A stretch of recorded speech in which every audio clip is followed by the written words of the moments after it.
Deixamos Piracicaba rumo à maior região metropolitana do estado. É aqui, na cidade de São Paulo, que o Tietê, ainda tão jovem, enfrenta seus maiores desafios.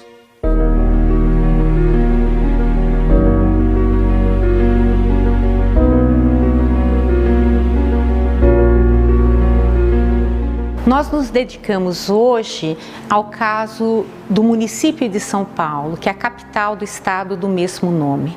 Por que esse município é tão importante e a problemática do nexus água, energia e saneamento ali tem uma configuração tão particular?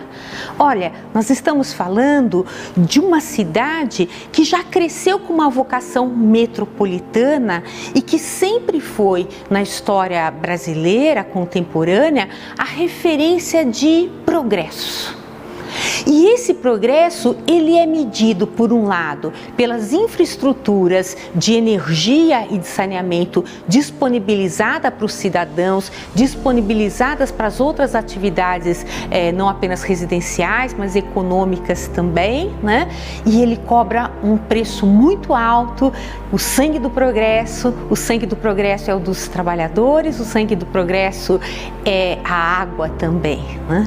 E muitas vezes é a qualidade da água que se perde e a condição de acesso à água também, que muitas vezes se torna objeto de conflito ao longo de um progresso que é dominado por éticas, por normativas, por critérios que muitas vezes são desumanos, desiguais e que são até injustos. E as infraestruturas, elas mostram isso.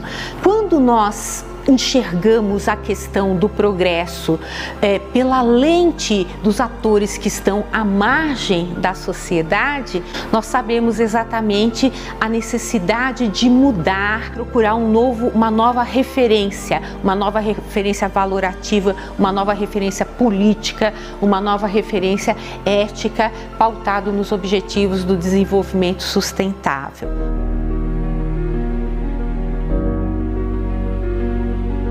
Talvez o nexo maior que a população de rua tenha com a água, a energia e o saneamento seja a negação.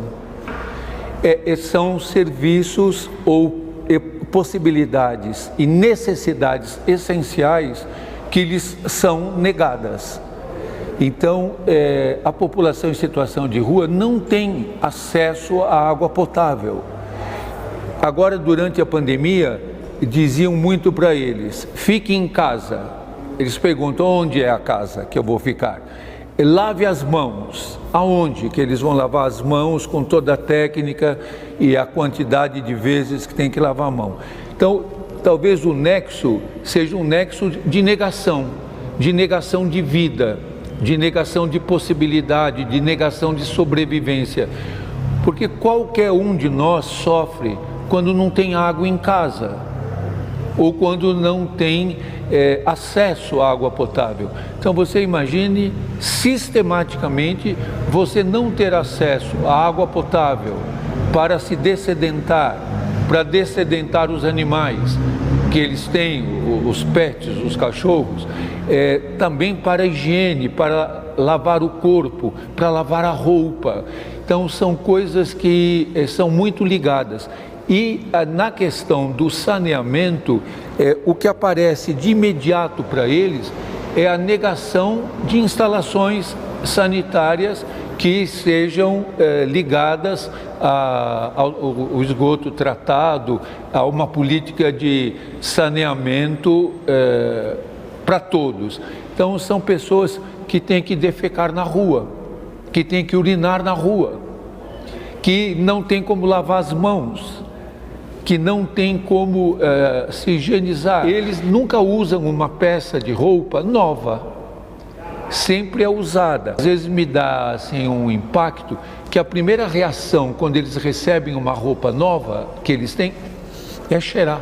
Então, esses hábitos que estão ligados essencialmente à água, à energia e o saneamento, que são ligados para manter a vida saudável, são negados a eles.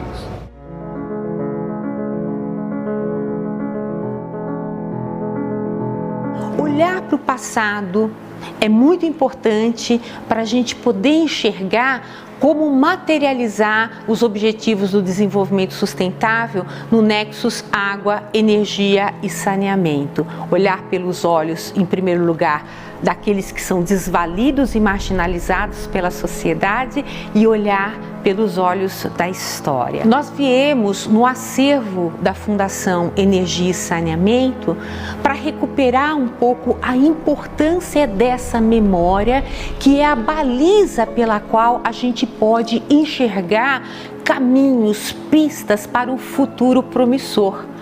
Quase que contraditoriamente, a gente pode enxergar um futuro diferente olhando para o passado, mas para os erros e acertos do passado. E são os registros documentais sobre o processo histórico que nos trouxe a um desenvolvimento, no mínimo contestável, é que a gente consegue enxergar a viabilidade de novos projetos do futuro. Na Fundação Energia e Saneamento, a gente tem toda a documentação que fala sobre a transformação da cidade de São Paulo, da Grande São Paulo e até do interior do estado pela documentação ligada aos temas de energia e saneamento. Porque a gente recebeu documentações das empresas de energia, principalmente, que atuaram no estado de São Paulo desde o fim do século XIX, e essas empresas, em geral, construíram hidrelétricas ao longo do Rio Tietê, hidrelétricas ligadas ao Rio Pinheiros, e isso afetou muito e transformou São Paulo, né? Então, a Fundação Energia e Saneamento tem desde documentação cartográfica, mapas, mais de 10 mil mapas, que mostram, por exemplo, o Rio Tietê antes da retificação, com seus meandros originais, documentação textual, clippings de imprensa desde os anos 1900, que focam na questão da energia e saneamento no estado. Muitas fotografias de construção de usina hidrelétrica nessa região do Alto Tietê, indo para o interior, até a Foz, até a ligação com o Rio Paraná.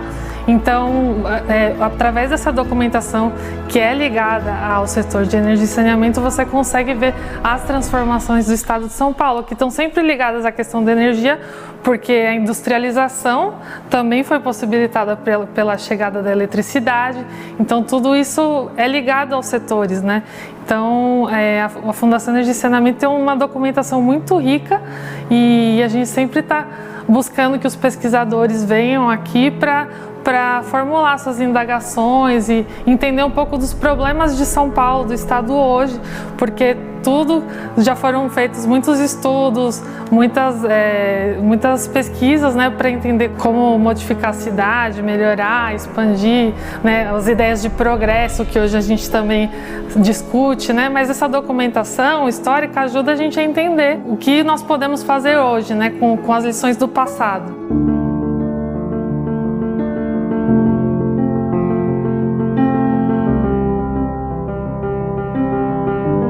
O Rio Tietê tem sua história intimamente ligada às usinas hidrelétricas e a história dessas usinas hidrelétricas é essencial para entender as transformações que o rio sofreu no último século. Os aproveitamentos hidrelétricos do Rio Tietê, eles transformaram a forma como nós utilizamos o rio e também, principalmente, o curso do rio, gerando um conjunto de impactos. Esses impactos apresentam um modelo de desenvolvimento que precisa ser repensado. Ao repensar esse modelo de desenvolvimento, nós pensamos em criar pontes para o futuro e que esse futuro seja mais sustentável. Quando nós olhamos para o Rio Tietê no município de São Paulo, nós olhamos um rio que está quase morto. Ao longo do tempo, ele vai sendo impactado, vão sendo jogados esgotos, vão sendo jogados produtos industriais, eliminando ou dizimando a vida daquele rio naquele ponto. Então esse é o sentido do Rio Tietê como um problema no município de São Paulo. A poluição do Rio Tietê é um exemplo do fracasso do modelo político que nós vivemos. O fracasso da falta de discussão do modelo de desenvolvimento que nós queremos para esse município, para esse estado, para esse país. O neoliberalismo, ele não é só um sistema econômico, social, político, ele é uma epistemologia. Então, a nossa epistemologia é neoliberal. Então, a arquitetura é pensada dentro da epistemologia neoliberal. Ela é meritocrática, ela é seletiva, ela é hostil para os pobres, porque a cidade não é feita para os descartados. A cidade é feita para os médios e altos consumidores. Então, os mais pobres, os descartados, eles são hostilizados. Nós vivemos aqui numa região de altíssima especulação imobiliária. Mas quem governa São Paulo é a especulação imobiliária. O poder em São Paulo é o poder da especulação imobiliária. Até nós temos com alguns amigos refletido muito uma frase do Eduardo Galeano, que ele diz que o poder é como um violino, você segura com a esquerda e toca com a direita. Todo o saber nosso é um saber dentro da chave neoliberal. Então, as nossas ciências, o nosso saber, a arquitetura, todas as outras questões sociais, elas são pensadas, mesmo a assistência social, mesmo a pedagogia, a história, tudo é pensado dentro do modelo neoliberal. Nós não saímos do sistema. Então, eu acredito que pensar nos descartados, nós precisaríamos pensar fora da lógica neoliberal. E nesse momento seria uma ética de resistência para enfrentar a retórica do ódio. Teria que ser uma nova forma de pensar a vida, que não seja pensar a vida dentro dessa estrutura que nos oprime, porque nós ficamos pensando o trabalho dentro da chave do capitalismo neoliberal. Nós pensamos o lazer dentro da chave do capitalismo neoliberal. Nós pensamos o acesso às necessidades básicas, como alimentação, como a água, que é essencial para a vida, privatizando a água. Então é terrível. Nós chegamos ao ponto de privatizar a água. Nós chegamos a um ponto de ir ao mercado comprar água, quando a água é um bem da natureza, da vida, e é um bem para todos. O Brasil está, inclusive, privatizando os aquíferos. Então, até o aquífero Guarani, que é um dos maiores, é privatizado para grandes empresas multinacionais. Então, nós vamos perdendo toda a forma de pensar a vida que não seja dentro de um modelo pré-estabelecido. Então, eu acredito que nós precisaríamos romper. Quem disse que morar do jeito que nós moramos é o melhor? Por que todos têm que morar engaiolados, dentro de apartamentos até de 25 metros quadrados? Então, nosso pensamento é um pensamento neoliberal, e romper com essa lógica é uma maneira muito dura, histórica, de resistência e de coragem. Se a gente não entende o que aconteceu no passado, os processos, às vezes as coisas acontecem na sociedade, principalmente questões maiores, né? E fica sem entender por que isso aconteceu. Quando você entende os processos que aconteceram no passado, você consegue entender melhor o que está acontecendo e também se planejar para o futuro, para as problemáticas do futuro. Então, memória é tudo. Se você não entende os problemas do passado, você não tem como avançar e encontrar soluções para o futuro, ainda mais se tratando de urbanização, né? Das cidades, da gestão das cidades, dos sistemas de saneamento, de energia. Se você não tem um entendimento do que aconteceu no passado, você não consegue avançar para planejar, né, os projetos de futuro. Então, pensar no Rio Tietê nesse contexto significa abrir um processo de diálogo em que nós buscamos construir em conjunto soluções que nos ajudem no futuro. Ao longo do tempo, foram criados nexos, conexões entre diferentes elementos que impactaram no Rio Tietê. E foi de uma forma, seja por omissão ou por ação direta, foi feito um pacto em torno desse rio. um pacto de modelo de desenvolvimento e que envolve toda a sociedade. Então, o que nós precisamos nesse momento é discutir o rio, discutir a importância do rio, o impacto do rio, o que podemos fazer para o rio e firmar um novo pacto. Um pacto que seja forte, que envolva diferentes olhares, diferentes setores, que tenhamos aí a possibilidade de construir um novo pacto com um olhar interdisciplinar e que não seja priorizado nenhum dos olhares, seja ele econômico, seja ele de tecnologia, seja ele social. É importante que todos esses atores se sentem para conversar e construam então esses novos elos, esses novos nexos para o rio.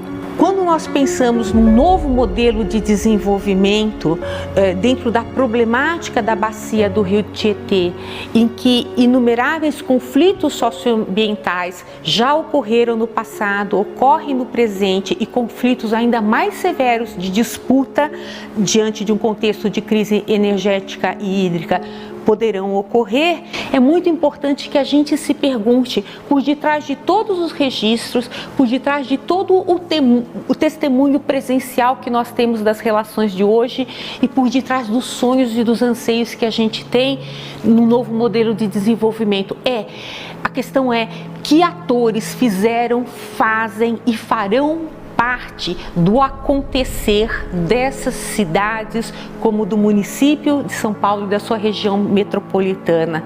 Quando nós pegamos os registros, é possível que a gente identifique quem são os atores dominantes que processam a produção do espaço, interferem veementemente na produção do espaço, e a gente consegue também ver quem são os invisíveis, os que não aparecem na decisão da produção do espaço, mas são afetados pelas decisões de outrem, né? E, portanto, quando a gente pensa num futuro mais alvissareiro, talvez nós devêssemos começar perguntando que processos participativos tornarão visíveis os invisíveis da sociedade para construir um novo projeto urbano, né, de inclusão social e de pertencimento e garantia de direitos dos invisíveis. Talvez esse é o maior desafio.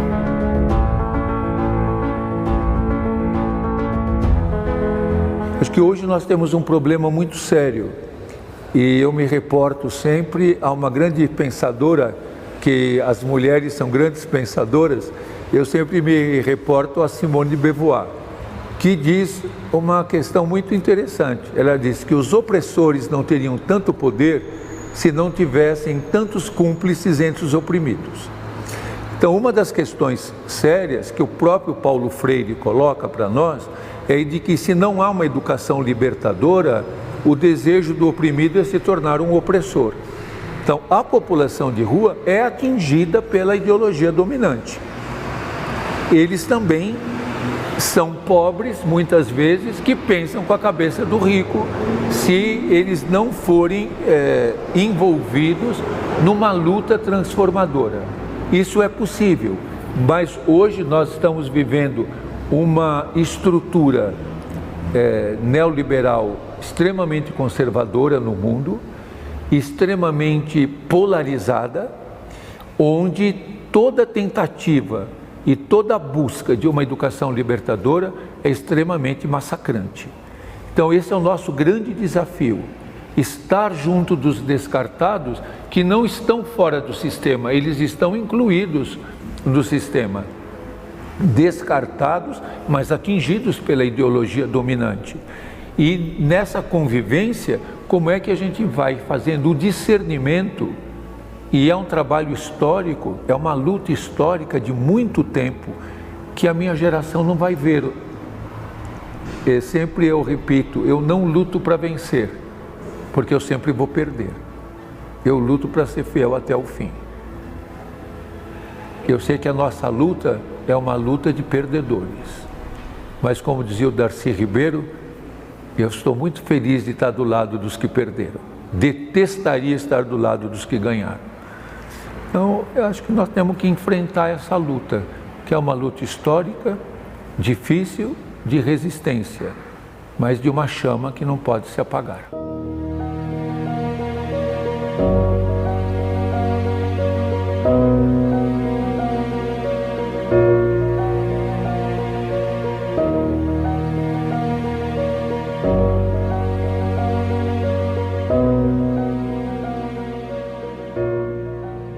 Nesse contexto, o rio Tietê é termômetro. Ele é termômetro não apenas do nosso compromisso com o meio ambiente, mas ele é termômetro também da nossa humanização, da nossa reconciliação social, do nosso novo projeto de civilidade ou de barbárie. Eu gosto muito de uma educadora também, a Maria Montessori. Talvez nós precisássemos reler a Maria Montessori para que as pessoas tivessem mais tempo de ouvir os pequenos, de ouvir os que sofrem, de repensar a cidade a partir dos pequenos, que quem mais sabe falar da fome são os famintos, quem melhor sabe falar da casa são os que não têm onde morar.